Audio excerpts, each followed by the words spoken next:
ರಾಜ್ಯಪಾಲರು ಭೇಟಿ ಮಾಡಿದ್ರಿ. ರಾಜ್ಯಕ್ಕೆ ಕೇಂದ್ರ ಸಚಿವನಾಗಿ ಅಧಿಕಾರ ಸ್ವೀಕಾರ ಮಾಡಿದ ನಂತರ ಪ್ರಥಮವಾಗಿ ಇವತ್ತೇನು ರಾಜ್ಯಕ್ಕೆ ಬಂದಿದ್ದೇನೆ. ಗೌರವಿತ ರಾಜ್ಯಪಾಲರನ್ನ ಸೌಹಾರ್ದಯುತವಾದಂಥದ್ದು ಭೇಟಿ ಇದು. ಅವ್ರನ್ನ ಭೇಟಿ ಮಾಡಿರ್ತಕ್ಕಂಥದ್ದು ಕೇಂದ್ರದ ರಾಜ್ಯಕ್ಕೆ ಬಂದಾಗ ಮೊದಲನೇ ಬಾರಿಗೆ ರಾಜ್ಯಪಾಲರನ್ನ ಭೇಟಿ ಮಾಡ್ತಕ್ಕಂಥದ್ದು ನನ್ನ ಕರ್ತವ್ಯ ಇದೆ. ಭೇಟಿ ಮಾಡಿದ್ದೇನೆ, ಸೌಹಾರ್ದಯುತವಾದಂಥ ಭೇಟಿ. ಯಡಿಯೂರಪ್ಪನವ್ರ ಕೇಸ್ ವಿಚಾರದಲ್ಲಿ ಅಲ್ಲೂ ಹೇಳಿದ್ರಿ,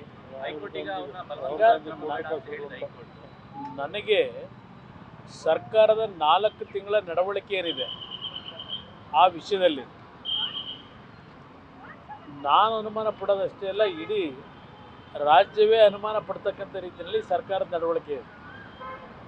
ಇವತ್ತು ಈ ಸರ್ಕಾರದಲ್ಲಿ ಕಾನೂನಿನ ಅರಿವಿರ್ತಕ್ಕಂಥವ್ರು ಭಾಳ ಜನ ಇದ್ದಾರೆ. ಮುಖ್ಯಮಂತ್ರಿಗಳೇ ಕಾನೂನಿನ ಒಂದು ವ್ಯಾಸಂಗ ಅಷ್ಟೇ ಅಲ್ಲ, ಹಲವಾರು ಬಾರಿ ಹೇಳಿದ್ದಾರೆ, ನಾನು ವಕೀಲರಿಗೆ ಪಾಠ ಮಾಡ್ತಾ ಇದ್ದೆ ಅಂತೇಳಿ. ಇಂಥ ಒಬ್ಬ ಮುಖ್ಯಮಂತ್ರಿಗಳು ಈ ವಿಷಯವನ್ನು 4 ತಿಂಗಳ ನಂತರ ಈಗ ಕೆದಕಿರ್ತಕ್ಕಂಥದ್ದೇ. ಅದರಲ್ಲಿರ್ತಕ್ಕಂಥ ಕಾನೂನೇನು, ಇದು ಯಾವ ಮಟ್ಟಕ್ಕೆ ಒಂದು ದ್ವೇಷದ ರಾಜಕಾರಣವನ್ನು ರಾಜ್ಯದಲ್ಲಿ ತರಲಿಕೊಟ್ಟಿದ್ದಾರೆ. ಇವರಲ್ಲಿ ಯಾವ ನೈತಿಕತೆ ಇದೆ? ಕೇಂದ್ರ ಸರ್ಕಾರದ ಬಗ್ಗೆ ಚರ್ಚೆ ಮಾಡ್ತಾ ಇದ್ರು. ಇಲ್ಲಿ ಅಲ್ಲಾದರೂ ಕೇಂದ್ರ ಸರ್ಕಾರದಲ್ಲಿ ಕೆಲವು ದಾಖಲೆಗಳ ಆಧಾರದ ಮೇಲೆ ನಡೀತು. ಇಲ್ಲೇ ನಡೀತಾ ಇದೆ ರಾಜ್ಯದಲ್ಲಿ. ನನ್ನ ವಿಷಯದಲ್ಲೂ ಏನೇನು ಮಾಡ್ತಾ ಇದ್ದಾರೆ ನನಗೂ ಗೊತ್ತಿದೆ. ಕಳೆದ ಅಧಿಕಾರಕ್ಕೆ ಬಂದ ದಿನದಿಂದಲೇ ನನ್ನ ವಿರುದ್ಧ ಏನೇನು ನಡೀತಾ ಇದೆ, ಒಳಸಂಚು ಸರ್ಕಾರದಲ್ಲಿ ಏನಾದರೂ ಮಾಡಿ ತೊಂದರೆ ಕೊಡಬೇಕು ಅಂತ ಹೇಳಿ, ಅದು ಎಲ್ಲ ವಿಷಯ ಗೊತ್ತಿದೆ. ಕಳೆದ ವಾರ ಏನು ಹಲವಾರು ಕಾನೂನಿನ ತಜ್ಞರುಗಳಿಗೆ, ಈಗ ಶಾಸಕರೇ ಒಬ್ಬರು ಬೇರೆ ಇದ್ದಾರೆ, ಈಗ ಕಾನೂನು ತಜ್ಞರು ಕೂತು ಏನೇನು ಚರ್ಚೆ ಮಾಡ್ತಾ ಇದ್ದಾರೆ.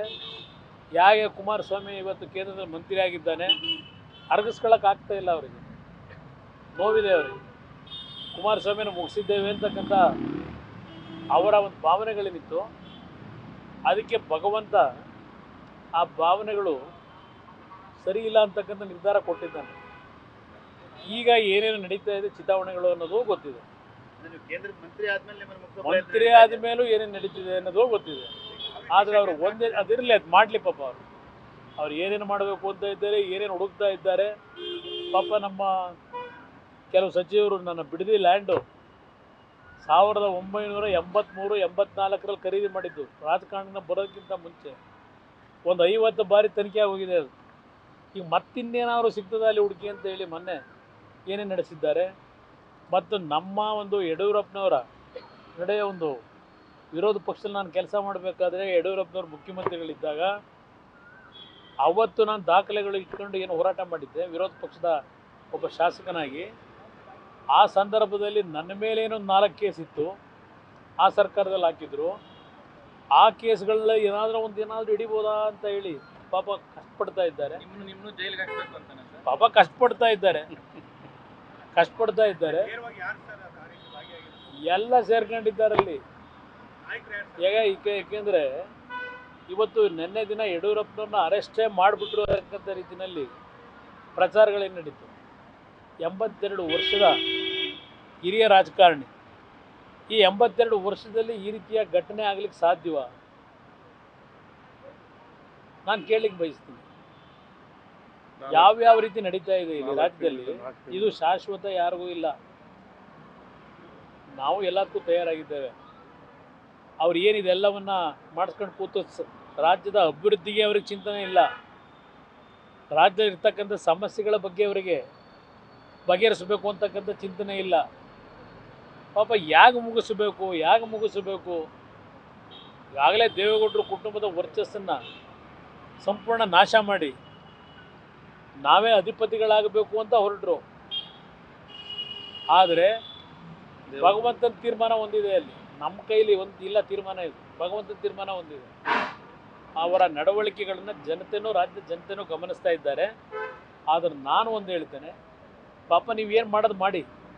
ಅದರ ಜೊತೆಗೆ ಕೇಂದ್ರ ಸರ್ಕಾರದಲ್ಲಿ ಇವತ್ತು ನನಗೇನೊಂದು ಅವಕಾಶ ಭಗವಂತ ಕೊಟ್ಟಿದ್ದಾನೆ.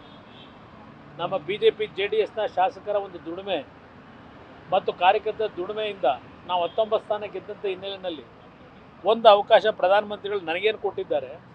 ನೀವು ನನ್ನ ಮೇಲೆ ಏನಾದರೂ ರಿಕ್ಕಿ ಏನು ಬೇಕೋ ನೀವು ಮಾಡೋ ಅದೊಂದು ಭಾಗ ಮಾಡ್ಕೊಳ್ಳೋಕೆ ಡೈರೆಕ್ಷನ್ ಕೊಟ್ಟುಕೊಳ್ಳಿ. ಆದರೆ ನಾನು ರಾಜ್ಯವನ್ನು ಇವತ್ತು ಹಲವಾರು ಸಮಸ್ಯೆಗಳನ್ನು ರಾಜ್ಯದ ಜನತೆ ಎದುರಿಸ್ತಾ ಇದ್ದಾರೆ. ಅದಕ್ಕೆ ಸಂಬಂಧಪಟ್ಟಂಥ ವಿಷಯದಲ್ಲಿ ಮುಕ್ತವಾದ ಬಾಗಿಲು ತೆರೆದಿದ್ದೇನೆ ನನ್ನ ಕಚೇರಿನಲ್ಲಿ.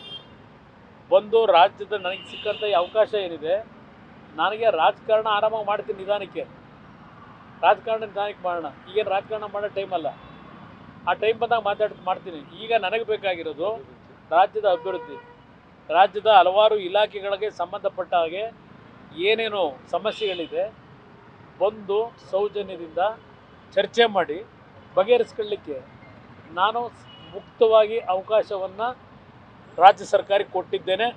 ಉಪಯೋಗ ಮಾಡ್ಕೊಳ್ಳೋದು ಬಿಡೋದು ಅವ್ರಿಗೆ ಸೇರಿ. ನ್ಯೂಸ್ ಫಸ್ಟ್ ನಿರ್ಭೀತಿಯಿಂದ ನಿಮ್ಮ ಪರವಾಗಿ.